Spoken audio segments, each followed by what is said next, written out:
ইতিমধ্যে আমি গম পাইছোঁ যে এতিয়া কিছুমান ডিস্কাটি ল'ৰাই মানে আমাৰ গাঞ্জা ব্যৱসায় কৰি বঢ়াই গাঁওখন আৰু সমাজখন বহুত বেয়া কৰিব লৈছিলে আৰু কৰি আছিলে। আমাৰ সমাজখন আমাৰ নিচেই মানে সৰু সুৰা কণমান ল'ৰা ছোৱালীক মানে সিহঁতি মানে গাঞ্জা ব্যৱসায় কৰি আছিলে। আৰু আমাৰ অসম চৰকাৰ আৰু অসম পুলিচক আৰু চৰাইদেউ পুলিচক আমি ধন্যবাদ জনাইছোঁ যে হাতে লোটে ধৰিবলৈ মানে সক্ষম হৈছে। আমাৰ স্থানীয় চাহ মজদুৰ সংঘৰ সভাপতি বঢ়াই চাহ বাগিচা তেওঁ আছে, তেওঁলোকো আহি উপস্থিত পাইছে। তেওঁলোকে মোক ফোন কৰিছে যে অসম চৰকাৰ আৰু আমি পুলিচ চৰাইদেউ পুলিচক আমি বহুত বহুত ধন্যবাদ জনাইছোঁ আৰু গোটেই ৰাইজক বঢ়াইবাসী ৰাইজক ধন্যবাদ জনাইছোঁ যে আমাৰ পৰিৱেশটো যে কিছুমান দৃষ্টিকাৰীয়ে যে বেয়া কৰিব লৈছিলে সেইকেইটাক যে গোটেইকেইটা হাতে লোটে ধৰা পৰাইছে।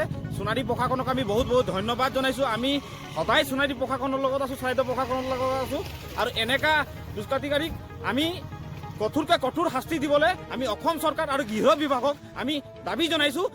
স্থানীয় পুলিচ প্ৰশাসন আছে, SP ডাঙৰীয়া আছে আৰু আমাৰ কি বুলি কয় SMSৰ সভাপতি আছে, তেখেতকো মই দুআষাৰ বক্তব্য কেইজন ধৰিছে মানে কিবা প্ৰশান্ত আপোনাৰ বৰগোহাঁই বুলি এজনকে গম পাবলৈ আমি গম পাইছোঁ। তো সেনেকৈ আমি কিমান পাইছে প্ৰায় আপোনাৰ 3 কেজিমান আছে বুলি আমি মানে 3 কেজিমান আছে বুলি আমি অৱগত 3 কেজি 70 গ্ৰাম আছে বুলি আমি অৱগত হৈছোঁ। যে যাতে আমি পুলিচ প্ৰশাসনক আমি ইমানতে আমি ৰিকুৱেষ্ট কৰিছোঁ যে আৰু এনেকা আমাৰ যে বাগানত এনেকা এতিয়া গাঞ্জা আনিছে, কিছুমান এনেকা ড্ৰাগছো আহে নেকি, আৰু টাউনখন আমাৰ নিচে কাষত চবেই গমেই পায়।